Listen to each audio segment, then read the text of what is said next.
ਸਤਿ ਸ਼੍ਰੀ ਅਕਾਲ। ਤੁਸੀਂ ਵੇਖ ਰਹੇ ਹੋ ਟੀਵੀ ਪੰਜਾਬ ਤੇ ਮੈਂ ਹਾਂ ਤੁਹਾਡੇ ਨਾਲ ਇੰਦਰਪ੍ਰੀਤ ਕੌਰ ਪੰਨੂ। ਲੈ ਕੇ ਹਾਜ਼ਰ ਹਾਂ ਪ੍ਰੋਗਰਾਮ ਕੈਨੇਡਾ ਨਾਓ, ਜਿੱਥੇ ਗੱਲਬਾਤ ਅਸੀਂ ਕੈਨੇਡਾ ਦੀਆਂ तमाम ਵੱਡੀਆਂ ਖਬਰਾਂ ਦੀ ਕਰਾਂਗੇ। ਇਹਨਾਂ तमाम ਖਬਰਾਂ ਦੇ ਉੱਪਰ ਵਿਚਾਰ ਚਰਚਾ ਕਰਾਂਗੇ ਆਪਣੇ ਸਹਿਯੋਗੀ ਮਨਦੀਪ ਸਿੰਘ ਟੁਰ ਦੇ ਨਾਲ। ਸੋ ਮਨਦੀਪ ਜੀ, ਸਭ ਤੋਂ ਪਹਿਲਾਂ ਬਹੁਤ-ਬਹੁਤ ਸਵਾਗਤ ਹੈ। ਜੀ ਬਹੁਤ ਬਹੁਤ ਧੰਨਵਾਦ ਇੰਦਰਪ੍ਰੀਤ ਜੀ। ਜੀ ਮਨਦੀਪ ਜੀ, ਸਭ ਤੋਂ ਪਹਿਲਾਂ ਗੱਲ ਕਰਦੇ ਹਾਂ, ਇੱਕ ਵੱਡੀ ਖਬਰ ਸਾਹਮਣੇ ਆਈ ਹੈ। ਪ੍ਰਧਾਨ ਮੰਤਰੀ ਜਸਟਿਨ ਟਰੂਡੋ ਵੱਲੋਂ ਅਹੁਦਿਆਂ ਦੇ ਵਿੱਚ ਬਦਲਾਅ ਕੀਤਾ ਗਿਆ। ਨਾਮ ਪੰਜਾਬੀ ਦਾ ਸਾਹਮਣੇ ਆ ਰਿਹਾ ਹੈ, ਉਹਨਾਂ ਨੂੰ ਇੱਕ ਵੱਡਾ ਤੇ ਖਾਸ ਅਹੁਦਾ ਦਿੱਤਾ ਗਿਆ ਹੈ। ਜਾਣਕਾਰੀ ਤੁਹਾਡੇ ਤੋਂ ਇਹ ਜਾਨਣਾ ਚਾਹੁੰਦੇ ਹਾਂ ਕਿ ਕਿਹੜੇ ਅਹੁਦੇ ਦੇ ਉੱਪਰ ਕਿਹੜੇ ਪੰਜਾਬੀ ਨੂੰ ਲਗਾਇਆ ਗਿਆ। ਜੀ ਬਿਲਕੁਲ। ਅੱਜ ਜਿਹੜੇ ਕੈਨੇਡਾ ਦੇ ਪ੍ਰਧਾਨ ਮੰਤਰੀ ਜਸਟਿਨ ਟਰੂਡੋ ਨੇ ਉਹਨਾਂ ਦੇ ਦਫ਼ਤਰ ਵੱਲੋਂ ਜਿਹੜੀ ਇੱਕ ਨਿਊਜ਼ ਰਿਲੀਜ਼ ਜਿਹੜੀ ਉਹ ਜਾਰੀ ਕੀਤੀ ਗਈ, ਔਰ ਉਹਦੇ ਵਿੱਚ ਇਹ ਦੱਸਿਆ ਗਿਆ ਕਿ ਕੁਝ ਜਿਹੜੇ ਸੀਨੀਅਰ ਰੈਂਕਸ ਨੇ ਪਬਲਿਕ ਸਰਵਿਸ ਖੇਤਰ ਦੇ ਵਿੱਚ ਉਹ ਜਿਹੜੇ ਆ ਬਦਲੇ ਗਏ ਨੇ। ਔਰ ਇਸ ਨਿਊਜ਼ ਰਿਲੀਜ਼ ਦੇ ਵਿੱਚ ਜਿਹੜਾ ਸਭ ਤੋਂ ਪਹਿਲਾ ਨਾਮ ਆ ਉਹ ਸੀਗਾ ਡਾਕਟਰ ਹਰਪ੍ਰੀਤ ਸਿੰਘ ਕੋਛੜ ਹੋਣਾ ਦਾ, ਜੋ ਕਿ ਪਿਛਲੇ ਸਮੇਂ 'ਚ ਉਹਨਾਂ ਨੂੰ ਵੀ ਇੱਕ ਅਹਿਮ ਜ਼ਿੰਮੇਵਾਰੀ ਦਿੱਤੀ ਗਈ ਸੀ। ਉਹ ਜਿਹੜੇ associate deputy minister of health ਜਿਹੜਾ ਉਹਨਾਂ ਕੋਲ ਅਹੁਦਾ ਸੀਗਾ, ਔਰ ਇਸ ਵਕਤ ਉਹਨਾਂ ਨੂੰ ਜਿਹੜਾ ਵਾ ਪਬਲਿਕ ਹੈਲਥ ਏਜੰਸੀ ਦਾ ਪ੍ਰੈਜ਼ੀਡੈਂਟ ਜਿਹੜਾ ਉਹ ਬਣਾ ਦਿੱਤਾ ਗਿਆ। ਸੋ ਅਸੀਂ ਕਹਿ ਸਕਦੇ ਹਾਂ ਕਿ ਇੱਕ ਤਰੀਕੇ ਨਾਲ ਉਹਨਾਂ ਦੀ ਵੱਡੀ ਪ੍ਰਮੋਸ਼ਨ ਹੋਈ ਆ। ਪਬਲਿਕ ਹੈਲਥ ਏਜੰਸੀ ਦੇ ਜਿਹੜੇ ਆ ਉਹ ਇਸ ਵਕਤ ਜਿਹੜੀ ਕੈਨੇਡਾ ਦੀ ਪਬਲਿਕ ਹੈਲਥ ਏਜੰਸੀ ਉਹਦੇ ਪ੍ਰੈਜ਼ੀਡੈਂਟ ਬਣੇ ਨੇ।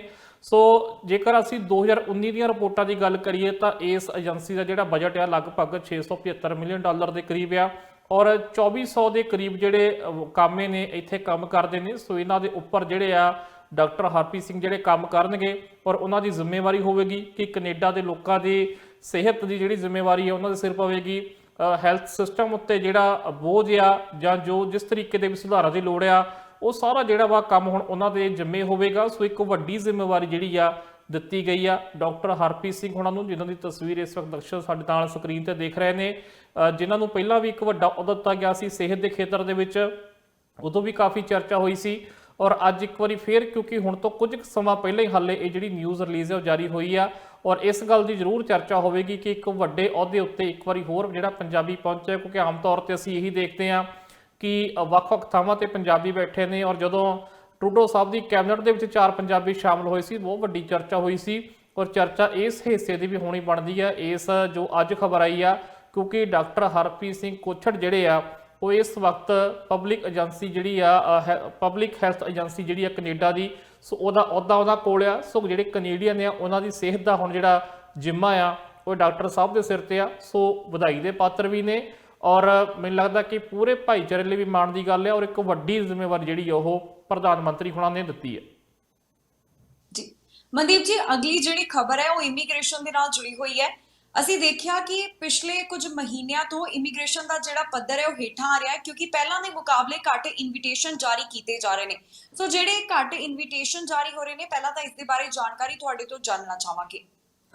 ਬਿਲਕੁਲ, ਕਿਉਂਕਿ 2000 ਜਿਹੜਾ ਇਸ ਵਕਤ ਅਸੀਂ ਜੇਕਰ ਚਰਚਾ ਕਰੀਏ ਤਾਂ 2021 ਵਿੱਚ ਇਹ ਜਿਹੜੀ ਸੀ ਆਸ ਕੀਤੀ ਜਾ ਰਹੀ ਸੀ ਕਿ ਬਹੁਤ ਵੱਡੇ ਪੱਧਰ ਤੇ ਜਿਹੜੇ ਉਹ ਇਨਵੀਟੇਸ਼ਨ ਆਉਣਗੇ, PR ਮਿਲੇਗੀ, ਔਰ ਠੀਕ ਉਸੇ ਤਰੀਕੇ ਨਾਲ ਹੋਇਆ ਵੀ। ਪਹਿਲੇ 6 ਮਹੀਨਿਆਂ ਦੀ ਜੇਕਰ ਅਸੀਂ ਗੱਲ ਕਰੀਏ ਇਸ ਸਾਲ ਦੀ ਤਾਂ ਕੁਝ ਵੱਡੇ ਪ੍ਰੋਗਰਾਮ ਲਾਣੇ ਗਏ, ਜਿਸ 'ਚ ਫਰਵਰੀ ਦੇ ਵਿੱਚ ਇੱਕੋ ਦਿਨ 27,000 ਇਨਵੀਟੇਸ਼ਨ ਭੇਜੇ ਗਏ। ਫਿਰ ਮਈ ਦੇ ਵਿੱਚ ਜਿਹੜਾ ਸੀ ਉਹ 90,000 ਜਿਹੜੀਆਂ ਫਾਈਲਾਂ ਲੈਣੀਆਂ ਸੀਗੀਆਂ, 90,000 ਲੋਕਾਂ ਨੂੰ PR ਦੇਣੀ ਸੀ, ਇੱਕ ਉਹ ਪ੍ਰੋਗਰਾਮ ਕੱਢਿਆ ਗਿਆ। ਸੋ ਇਹਦੇ ਬਾਵਜੂਦ ਜਿਹੜੇ ਆ ਲਗਾਤਾਰ ਕੈਨੇਡੀਅਨ ਐਕਸਪੀਰੀਅੰਸ ਕਲਾਸ ਤੇ ਅਤੇ ਨਾਲ ਹੀ PNP ਸਪੈਸੀਫਿਕ ਜਿਹੜੇ ਉਹ ਡਰਾਅ ਵੀ ਨਿਕਲਦੇ ਰਹੇ। ਪਰ ਜੇਕਰ ਅਸੀਂ ਗੱਲ ਕਰੀਏ ਜਿਹੜੀ ਤੀਜੀ ਤਿਮਾਹੀ ਸੀ, ਜਿਹੜੇ 6 ਮਹੀਨਿਆਂ ਤੋਂ ਬਾਅਦ ਜਿਹੜੇ ਅਗਲੇ 3 ਮਹੀਨੇ ਸੀਗੇ, ਉਹਦੇ ਵਿੱਚ ਜਿਹੜਾ ਸੀ ਕੰਮ ਥੋੜਾ ਜਿਹਾ ਘਟਿਆ, ਢਿੱਲਾ ਦੇਖਣ ਨੂੰ ਮਿਲਿਆ। ਜੇਕਰ ਅਸੀਂ ਗੱਲ ਕਰੀਏ ਤਾਂ ਜਿਹੜੀ ਤੀਜੀ ਤਿਮਾਹੀ ਸੀ ਇਸ ਸਾਲ ਦੀ, ਉਹਦੇ ਵਿੱਚ ਮਹਿਜ 20,981 ਇਨਵੀਟੇਸ਼ਨ ਜਿਹੜੇ ਉਹ ਭੇਜੇ ਗਏ ਆ।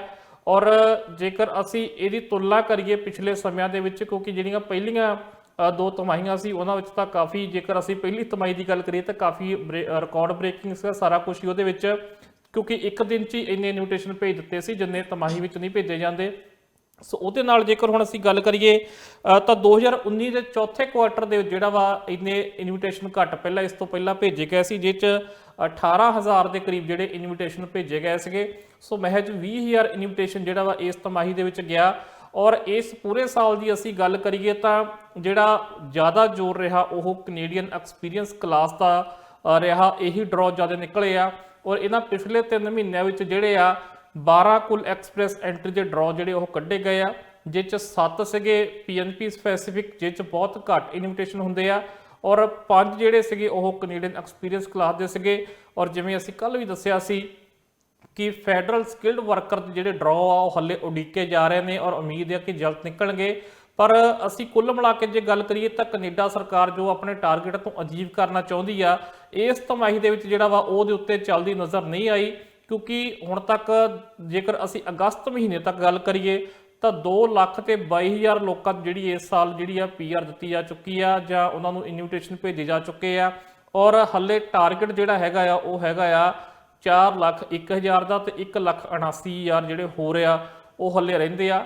ਜੇ ਅਸੀਂ ਸਤੰਬਰ ਮਹੀਨਾ ਵਿੱਚੋਂ ਕੱਢ ਦਈਏ, ਕਿਉਂਕਿ ਐਵਰੇਜ ਜਿਹੜੀ ਇਸ ਵਕਤ ਮਹੀਨੇ ਦੀ ਚੱਲ ਰਹੀ ਆ ਉਹ 36 ਤੋਂ 37,000 ਦੇ ਨੇੜੇ ਤੇੜੇ ਚੱਲ ਰਹੀ ਆ। ਹੱਲੇ ਵੀ ਅਸੀਂ ਜੇ ਕਹੀਏ ਤਾਂ ਇੱਥੋਂ ਅਕਤੂਬਰ ਤੋਂ ਲੈ ਕੇ 1,40,000 ਹੋਰ ਟਾਰਗੇਟ ਵੱਲ ਵਧਣਾ ਕੈਨੇਡਾ ਸਰਕਾਰ ਦਾ ਬਾਕੀ ਆ।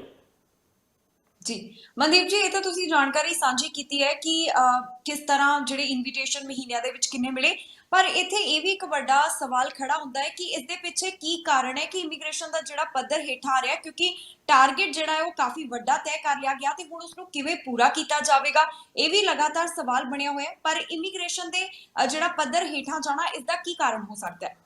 ਇਹਦੇ 2-3 ਕਾਰਨ ਜਿਹੜੇ ਉਹ ਇਸ ਵਕਤ ਮੰਨੇ ਜਾ ਰਹੇ ਨੇ, ਜੋ ਖਾਸ ਕਰਕੇ ਇਮੀਗ੍ਰੇਸ਼ਨ ਮਾਹਰ ਨੇ। ਪਹਿਲਾ ਕਾਰਨ ਇਹ ਆ ਕਿ ਜਿਹੜੀਆਂ ਪਹਿਲੀਆਂ 2 ਤਿਮਾਹੀਆਂ ਸੀ ਉਹਦੇ ਵਿੱਚ ਫਾਈਲਾਂ ਜਿਹੜੀਆਂ ਵਾ ਉਹ ਕਾਫੀ ਲੈ ਲਈਆਂ ਗਈਆਂ ਸੀ, ਕਾਫੀ ਇਨਵੀਟੇਸ਼ਨ ਜਿਹੜੇ ਭੇਜੇ ਗਏ ਸੀਗੇ। ਸੋ ਉਹਨਾਂ ਦੀ ਇਸ ਵਕਤ ਜਿਹੜੀ ਪ੍ਰੋਸੈਸਿੰਗ ਹੈ ਉਹ ਚੱਲ ਰਹੀ ਆ ਔਰ ਲਗਾਤਾਰ ਜਿਹੜਾ ਵਾ ਉਹ ਬੈਕਲੌਗ ਵੀ ਖਤਮ ਕੀਤਾ ਜਾ ਰਿਹਾ। ਔਰ ਜੇਕਰ ਅਸੀਂ ਖੁਦ ਇਮੀਗ੍ਰੇਸ਼ਨ ਦੀ ਸਾਈਟ ਤੇ ਜਾ ਕੇ ਦੇਖਦੇ ਆ ਕਿ ਕਿਹੜੀਆਂ ਫਾਈਲਾਂ ਇਸ ਵਕਤ ਕੈਨੇਡੀਅਨ ਐਕਸਪੀਰੀਅੰਸ ਕਲਾਸ ਦੀਆਂ ਜਿਹੜੀਆਂ ਕਲੀਅਰ ਕੀਤੀਆਂ ਜਾ ਰਹੀਆਂ ਨੇ, ਤਾਂ ਫਰਵਰੀ ਦੇ ਆਖਰੀ ਹਫਤੇ ਦੀ ਜਿਹੜੀ ਅਪਡੇਟ ਆ ਰਹੀ ਆ ਕਿ ਅਸੀਂ ਜੇਕਰ ਤੁਹਾਡੀ ਫਾਈਲ ਠੀਕ ਆ, ਉਹ 'ਚ ਕੋਈ ਕੰਪਲੈਕਸ ਨਹੀਂਗਾ ਔਰ ਰੈਗੂਲਰ ਤਰੀਕੇ ਨਾਲ ਜਿਹੜੀ ਤੁਹਾਡੀ ਫਾਈਲ ਕਲੀਅਰ ਹੋ ਰਹੀ ਆ, ਤੇ ਇਸ ਵਕਤ 21 ਫਰਵਰੀ ਤੋਂ ਲੈ ਕੇ 27 ਫਰਵਰੀ ਤੱਕ ਦੀਆਂ ਫਾਈਲਾਂ ਜਿਹੜੀਆਂ ਉਹ ਕਲੀਅਰ ਹੋ ਰਹੀਆਂ ਨੇ। ਸੋ ਇੱਕ ਇਹ ਵੀ ਕਾਰਨ ਸੀ ਕਿ ਜਿਹੜਾ ਪਿਛਲਾ ਬੈਕਲੌਗ ਸੀਗਾ ਉਹ ਸਾਰਾ ਜਿਹੜਾ ਉਹ ਕਲੀਅਰ ਕੀਤਾ ਜਾ ਰਿਹਾ। ਦੂਜਾ ਕਾਰਨ ਜਿਹੜਾ ਉਹ ਇਹ ਮੰਨਿਆ ਜਾ ਰਿਹਾ ਕਿ ਜਿਸ ਤਰੀਕੇ ਨਾਲ ਵਿੱਚ ਇੱਕ ਅਫਗਾਨਿਸਤਾਨ ਵਾਲਾ ਜਿਹੜਾ ਸਾਰਾ ਵਿੱਚ ਮੈਟਰ ਆ ਗਿਆ, ਅਫਗਾਨਿਸਤਾਨ ਤੋਂ ਜਿਹੜੇ ਰਿਫਿਊਜੀ ਸੀ ਉਹ ਲਿਆਉਣੇ ਸ਼ੁਰੂ ਕਰ ਦਿੱਤੇ ਗਏ। 20,000 ਦਾ ਟਾਰਗੇਟ ਸੀ। ਟਾਰਗੇਟ ਹਾਲਾਂਕਿ ਕੈਨੇਡੀਅਨ ਜਿਹੜੀ ਸਰਕਾਰ ਹੈ ਪੂਰਾ ਨਹੀਂ ਕਰ ਸਕੀ, ਪਰ ਕਿਉਂਕਿ ਉਹ ਇੱਕ ਐਮਰਜੈਂਸੀ ਹਾਲਾਤ ਸੀਗੇ, ਉਹਨਾਂ ਨਜਿੱਠਣਾ ਵੀ ਜ਼ਰੂਰੀ ਸੀ।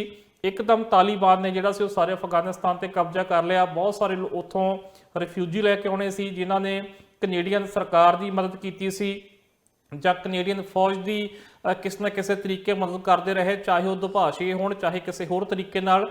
ਸੋ ਉਹਨਾਂ ਸਾਰੇ ਲੋਕਾਂ ਨੂੰ ਲੈ ਕੇ ਆਉਣਾ ਸੀ। ਸੋ ਸਾਰਾ ਜਿਹੜਾ ਸਟਾਫ ਸੀ ਉਹ ਐਮਰਜੈਂਸੀ ਹਾਲਾਤਾਂ ਵੱਲ ਸਿੱਝਣ ਦੀ ਲੱਗ ਗਿਆ ਔਰ ਇਹਦੀ ਜਾਣਕਾਰੀ ਵੀ ਦਿੱਤੀ ਗਈ ਸੀ ਕਿ ਹੁਣ ਕੁਝ ਡਿਲੇ ਹੋ ਸਕਦਾ ਹੈ, ਕਿਉਂਕਿ ਜਿਹੜੇ ਉੱਥੋਂ ਰਿਫਿਊਜੀ ਆ ਰਹੇ ਨੇ ਉਹਨਾਂ ਦੀਆਂ ਫਾਈਲਾਂ ਦਾ ਕੰਮ ਜਿਹੜਾ ਸਾਰਾ ਕੀਤਾ ਜਾ ਰਿਹਾ। ਸੋ ਇਸ ਤਰੀਕੇ ਦੇ ਨਾਲ ਜਿਹੜਾ ਇਹ ਸਾਰਾ ਕੁਝ ਕੀਤਾ ਜਾ ਰਿਹਾ ਸੀ। ਸੋ ਹੁਣ ਇਹ ਮੰਨਿਆ ਜਾ ਰਿਹਾ ਕਿ ਜਿਹੜਾ ਅਗਲਾ ਕੁਆਟਰ ਹੋਵੇਗਾ ਉਹਦੇ ਵਿੱਚ ਕੁਝ ਵੱਡੇ ਜਿਹੜੇ ਇਸ ਵਕਤ ਸ਼ੁਰੂ ਹੋ ਚੁੱਕਾ ਆ, ਮਗਰਲੇ 3 ਮਹੀਨੇ ਇਸ ਸਾਲ ਦੇ ਉਹ 'ਚ ਕੁਝ ਨਾ ਕੁਝ ਜਿਹੜਾ ਉਹ ਵੱਡਾ ਕੀਤਾ ਜਾ ਸਕਦਾ ਆ। ਔਰ ਇੱਕ ਹੋਰ ਤੀਜਾ ਕਾਰਨ ਅਸੀਂ ਇਹ ਵੀ ਮੰਨ ਸਕਦੇ ਹਾਂ ਕਿ ਇਸ ਦੌਰਾਨ ਜਿਹੜੀਆਂ ਚੋਣਾਂ ਵੀ ਆ ਗਈਆਂ ਸੀਗੀਆਂ। ਸੋ ਜਿਵੇਂ ਅਗਸਤ ਦੇ ਵਿੱਚ ਚੋਣਾਂ ਦਾ ਐਲਾਨ ਹੋਇਆ, ਸਤੰਬਰ ਦੇ ਵਿੱਚ ਚੋਣਾਂ ਹੋਈਆਂ। ਸੋ ਇਸ ਦਰਮਿਆਨ ਵੀ ਸਰਕਾਰ ਕੋਈ ਵੱਡਾ ਫੈਸਲਾ ਨਹੀਂ ਲੈ ਸਕਦੀ ਸੀ, ਉਹਦਾ ਚੋਣਾਂ ਤੇ ਅਸਰ ਪੈ ਵੀ ਸਕਦਾ ਸੀ, ਜਾਂ ਇਹ ਕਹਿ ਸਕਦੇ ਆ ਕਿ ਮਸ਼ੀਨਰੀ ਜਿਹੜੀ ਆ ਉਹਦਾ ਬਹੁਤਾ ਧਿਆਨ ਚੋਣਾਂ ਵੱਲ ਲੱਗ ਗਿਆ। ਸੋ ਇਹ 3 ਕਾਰਨ ਅਸੀਂ ਮੰਨ ਸਕਦੇ ਹਾਂ ਕਿ ਇਸ ਤਿਮਾਹੀ ਵਿੱਚ ਜਿਹੜਾ ਇਨਵੀਟੇਸ਼ਨ ਪਹਿਲਿਆਂ ਦੇ ਮੁਕਾਬਲੇ ਘੱਟ ਜਾਰੀ ਹੋਏ ਨੇ। ਪਰ ਹੁਣ ਉਮੀਦ ਹੈ ਕਿ ਜਿਹੜਾ ਇੱਥੋਂ ਹੁਣ ਤਿਮਾਹੀ ਸ਼ੁਰੂ ਹੋਈ ਹੈ, ਜਿਹੜਾ ਚੌਥਾ ਕੁਆਟਰ ਸਾਲ ਦਾ ਸ਼ੁਰੂ ਹੋਇਆ, ਉਹ 'ਚ ਕੰਮ ਤੇਜ਼ੀ ਨਾਲ ਹੋਊਗਾ ਤੇ ਇਨਵੀਟੇਸ਼ਨ ਵੀ ਵੱਧ ਕੀਤੇ ਜਾਣਗੇ ਤੇ ਵੱਧ ਡਰਾਅ ਵੀ ਨਿਕਲ ਸਕਦੇ ਆ। ਔਰ ਇੱਥੋਂ ਤੱਕ ਵੀ ਉਮੀਦ ਆ ਕਿ ਫੈਡਰਲ ਸਕਿਲਡ ਵਰਕਰ ਦਾ ਡਰਾਅ ਵੀ ਨਿਕਲ ਸਕਦਾ ਹੈ।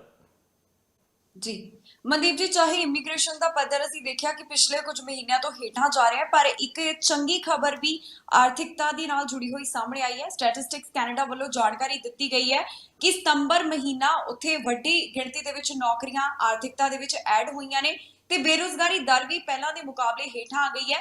ਜਾਣਕਾਰੀ ਦੇ ਮੁਤਾਬਕ ਹੁਣ ਪ੍ਰੀ ਪੈਂਡੇਮਿਕ ਲੈਵਲ ਦੇ ਵੱਲ ਵਧਿਆ ਜਾ ਰਿਹਾ ਹੈ। ਸੋ ਜੋ ਇਹ ਜਾਣਕਾਰੀ ਏਜੰਸੀ ਵੱਲੋਂ ਸਾਂਝੀ ਕੀਤੀ ਗਈ ਹੈ, ਚੰਗੀ ਖਬਰ ਸਾਹਮਣੇ ਆਈ ਹੈ, ਇਸ ਨੂੰ ਕਿਸ ਤਰ੍ਹਾਂ ਦੇਖਦੇ ਹੋ?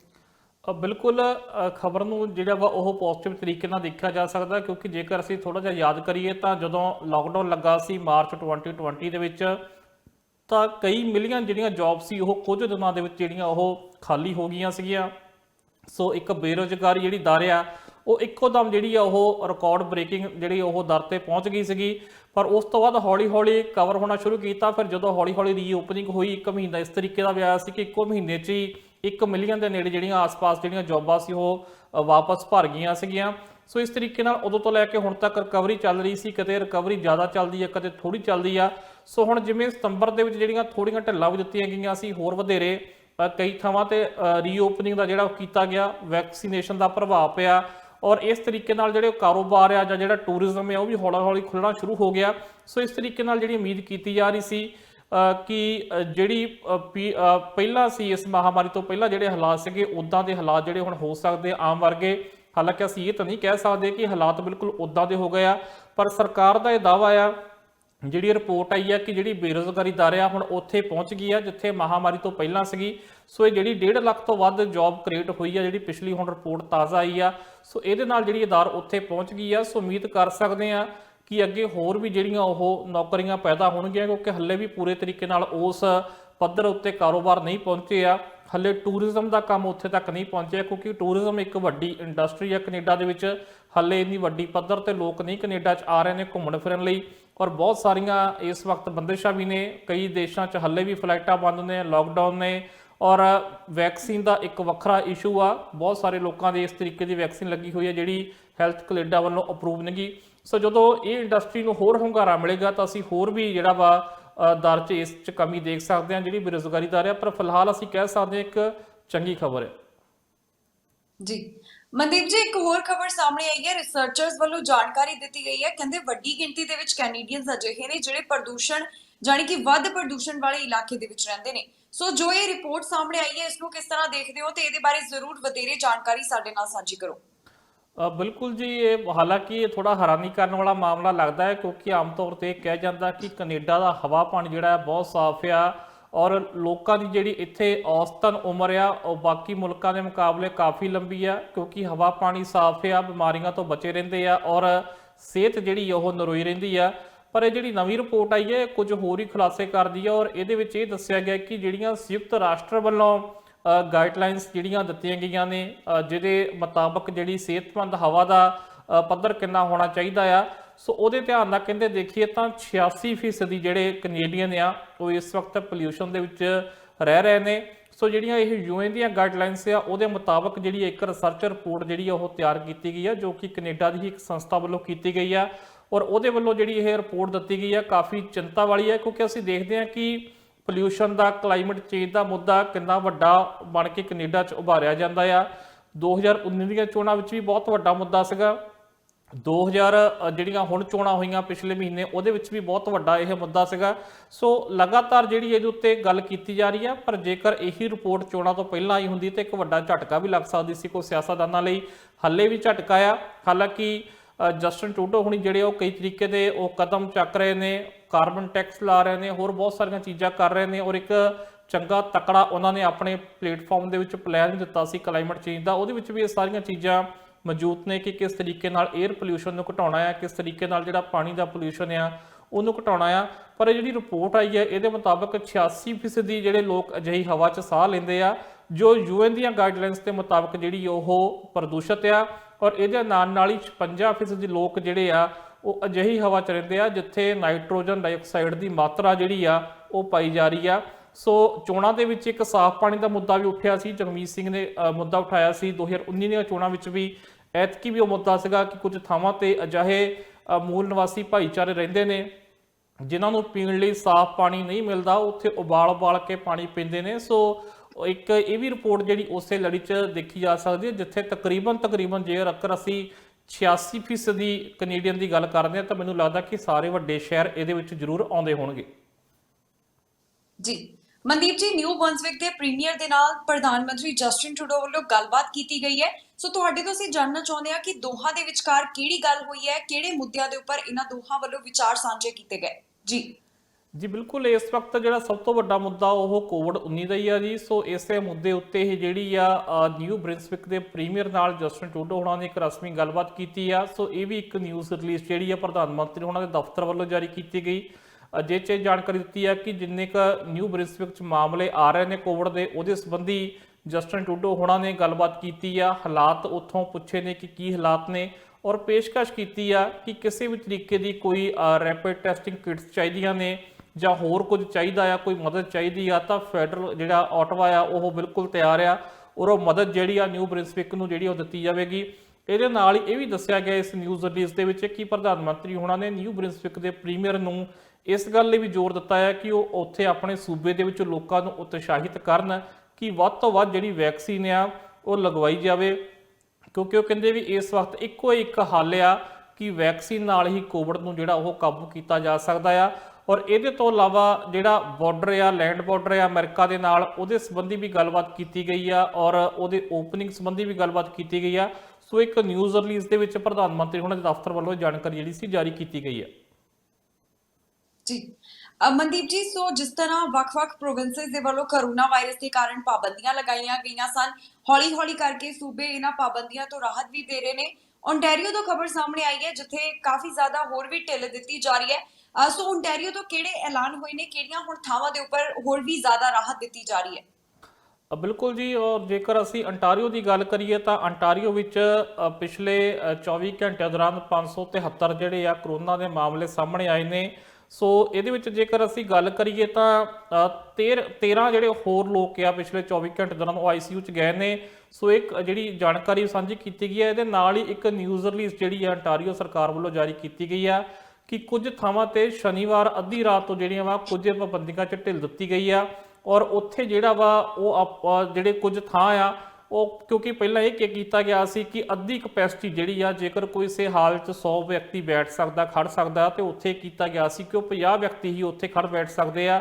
ਸੋ ਹੁਣ ਜਿਹੜੀ ਉਹ ਕਪੈਸਿਟੀ ਉੱਥੇ ਆਪਣੀ ਫੁੱਲ ਕਪੈਸਿਟੀ ਨਾਲ ਖੁੱਲ ਸਕਦੇ ਆ, ਪਰ ਸ਼ਰਤ ਇਹੀ ਆ ਕਿ ਲੋਕਾਂ ਦੇ ਵੈਕਸੀਨ ਜਿਹੜੀ ਉਹ ਲੱਗੀ ਹੋਣੀ ਚਾਹੀਦੀ ਹੈ। ਜਿਹੜੇ ਉੱਥੇ ਅੰਦਰ ਮੌਜੂਦ ਲੋਕ ਨੇ ਉਹ ਵੈਕਸੀਨ ਜਿਹੜੇ ਲਵਾ ਕੇ ਉੱਥੇ ਜਾ ਸਕਦੇ ਨੇ। ਸੋ ਉਹਦੇ ਵਿੱਚ ਜੇਕਰ ਅਸੀਂ ਦੱਸੀਏ ਤਾਂ ਉਹਦੇ ਵਿੱਚ ਜਿਹੜੇ ਥੀਏਟਰ ਨੇ, ਸਿਨੇਮਾ ਨੇ ਜਾਂ ਜਿਹੜੇ ਹੋਰ ਕੰਸਰਟ ਵੈਨਿਊ ਨੇ ਉੱਥੇ ਹੁਣ 100% ਕਪੈਸਿਟੀ ਨਾਲ ਉਹ ਖੁੱਲ੍ਹ ਸਕਦੇ ਨੇ, ਪਰ ਵੈਕਸੀਨੇਸ਼ਨ ਜਿਹੜੀ ਉੱਥੇ ਹੋਣੀ ਜ਼ਰੂਰੀ ਆ। ਪ੍ਰੂਫ ਆਫ ਵੈਕਸੀਨੇਸ਼ਨ ਤੋਂ ਬਿਨਾਂ ਉੱਥੇ ਦਾਖਲਾ ਨਹੀਂ ਹੋ ਸਕਦਾ। ਸੋ ਇਹਦੇ ਨਾਲ ਹੀ ਜਿਹੜੇ ਹੋਰ ਮੀਟਿੰਗ ਇਵੈਂਟਸ ਨੇ ਜਿਹੜੀਆਂ ਨੇ ਉਹਨਾਂ ਲਈ ਵੀ ਜਿਹੜਾ ਵਾ ਹੁਣ ਰਾਹਤ ਦਿੱਤੀ ਗਈ ਹੈ। ਹਾਲਾਂਕਿ ਜੇਕਰ ਇਨਡੋਰ ਕੋਈ ਮੀਟਿੰਗ ਹੋ ਰਹੀ ਹੈ ਕਿਸੇ ਸਪੇਸ ਤੇ ਤਾਂ ਉੱਥੇ ਹਾਲੇ ਹਦਾਇਤ ਜਾਰੀ ਰਹੇਗੀ, ਪਰ ਆਊਟਡੋਰ ਦੇ ਵਿੱਚ ਜੇਕਰ ਤੁਹਾਡਾ ਕੋਈ ਈਵੈਂਟ ਆ ਤਾਂ ਉੱਥੋਂ ਹੁਣ ਜਿਹੜੀਆਂ ਉਹ ਕੋਈ ਪਾਬੰਦੀਆਂ, ਹਦਾਇਤਾਂ ਜਿਹੜੀਆਂ ਹਟਾ ਲਈਆਂ ਗਈਆਂ ਨੇ।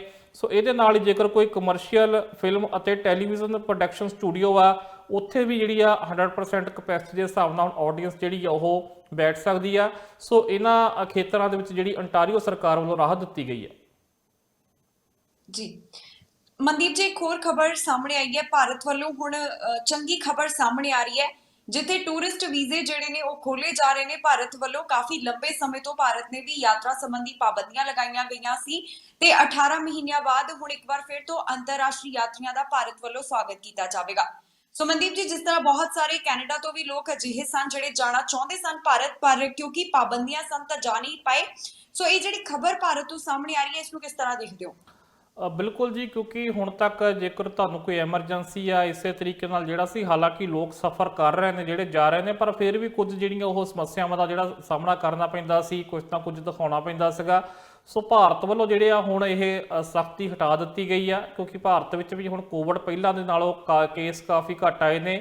ਔਰ ਬਹੁਤ ਸਾਰੇ, ਕਿਉਂਕਿ ਕੈਨੇਡਾ ਤੋਂ ਤਾਂ ਖਾਸ ਕਰਕੇ ਪੰਜਾਬ ਜਾਣ ਵਾਲੇ ਇਹੋ ਜਿਹੇ ਬਹੁਤ ਲੋਕ ਨੇ ਜੋ ਚਾਹੁੰਦੇ ਨੇ ਕਿ ਹਾਲਾਤ ਜਿਹੜੇ ਆ ਥੋੜੇ ਸਾਜ਼ਗਾਰ ਹੋਣ ਤੇ ਉਹ ਕੈਨੇਡਾ ਤੇ ਭਾਰਤ ਆ ਜਾ ਸਕਣ, ਕਿਉਂਕਿ ਪਿਛਲੇ ਸਮਿਆਂ ਦੇ ਵਿੱਚ ਬਹੁਤ ਲੋਕ ਕਈ ਮਹੀਨਿਆਂ ਤੱਕ ਉੱਥੇ ਫਸੇ ਰਹੇ ਔਰ ਬਹੁਤ ਸਾਰੇ ਲੋਕ ਜਿਹੜੇ ਸੀ ਉਹ ਇੱਥੋਂ ਵਾਪਸ ਜਾਣ ਲਈ ਫਸੇ ਰਹੇ, ਕਿਉਂਕਿ ਫਲਾਈਟਾਂ ਵੀ ਬੰਦ ਸੀ ਤੇ ਕੁਝ ਸਖਤੀਆਂ ਵੀ ਸੀ ਔਰ ਸਫ਼ਰ ਵੀ ਜਿਹੜਾ ਸੀ ਉਹ ਪਹਿਲਾਂ ਵਰਗਾ ਨਹੀਂ ਰਹਿ ਗਿਆ। ਇਸ ਕੋਵਿਡ ਨੇ ਬਹੁਤ ਕੁਝ ਪ੍ਰਭਾਵਿਤ ਕੀਤਾ ਆ।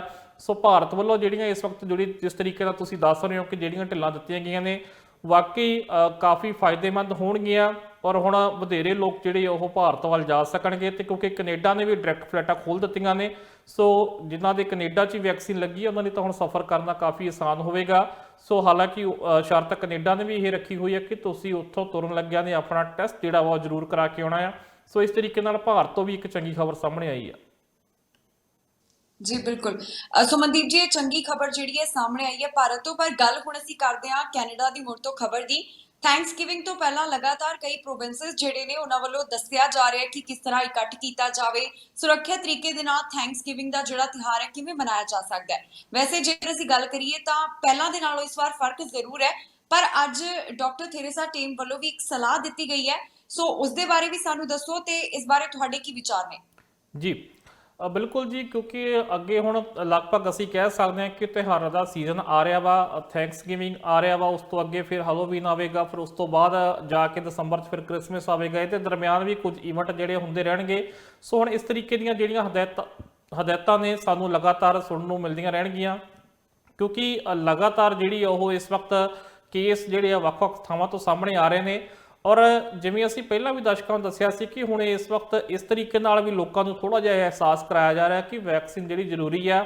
ਔਰ ਜਿਹੜੀਆਂ ਹਦਾਇਤਾਂ ਦਿੱਤੀਆਂ ਨੇ ਡਾਕਟਰ ਟੈਮ ਨੇ, ਕਿ ਉਹ ਕਹਿੰਦੇ ਆ ਕਿ ਤੁਸੀਂ ਜਿਨ੍ਹਾਂ ਨਾਲ ਡਿਨਰ ਕਰਨ ਜਾ ਰਹੇ ਹੋ, ਜਿਨ੍ਹਾਂ ਨਾਲ ਤੁਸੀਂ ਆਪਣੀ ਥੈਂਕਸ ਗਿਵਿੰਗ ਜਿਹੜੀ ਆ ਸ਼ੇਅਰ ਕਰਨ ਜਾ ਰਹੇ ਹੋ ਜਾਂ ਉਹਨਾਂ ਨਾਲ ਪਾਰਟੀ ਕਰਨ ਜਾ ਰਹੇ ਹੋ, ਉਹ ਕਹਿੰਦੇ ਕਿ ਉਹਨਾਂ ਨੂੰ ਪੁੱਛੋ ਜ਼ਰੂਰ ਕਿ ਤੁਸੀਂ ਵੈਕਸੀਨ ਜਿਹੜੀ ਲਗਵਾਈ ਆ ਜਾਂ ਨਹੀਂ ਲਗਵਾਈ। ਜਿਹੜੇ ਤੁਹਾਡੇ ਰਿਸ਼ਤੇਦਾਰ ਨੇ, ਦੋਸਤ ਮਿੱਤਰ ਨੇ, ਜਿਹਨਾਂ ਨਾਲ ਤੁਸੀਂ ਬੈਠ ਕੇ ਥੈਂਕਸ ਗਿਵਿੰਗ ਦਾ ਜਿਹੜਾ ਸਾਰਾ ਤਿਉਹਾਰ ਮਨਾਓਗੇ, ਤੇ ਉਹ ਕਹਿੰਦੇ ਵੀ ਜੇ ਤਾਂ ਉਹਨਾਂ ਨੇ ਵੈਕਸੀਨ ਜਿਹੜੀ ਆ ਲਗਵਾਈ ਹੋਈ ਫਿਰ ਤਾਂ ਠੀਕ ਆ, ਪਰ ਜੇਕਰ ਵੈਕਸੀਨ ਉਹਨਾਂ ਵੱਲੋਂ ਨਹੀਂ ਲਗਵਾਈ ਹੋਈ ਤਾਂ ਤੁਹਾਨੂੰ ਫਿਰ ਕੁਝ ਨਵਾਂ ਪਲਾਨ ਕਰਨਾ ਪਵੇਗਾ। ਤੁਸੀਂ ਆਊਟਡੋਰ ਕਰ ਸਕਦੇ ਹੋ ਜਾਂ ਤੁਹਾਨੂੰ ਉੱਥੇ ਫਿਰ ਕੁਝ ਡਿਸਟੈਂਸਿੰਗ ਦਾ ਵੀ ਧਿਆਨ ਰੱਖਣਾ ਪਵੇਗਾ।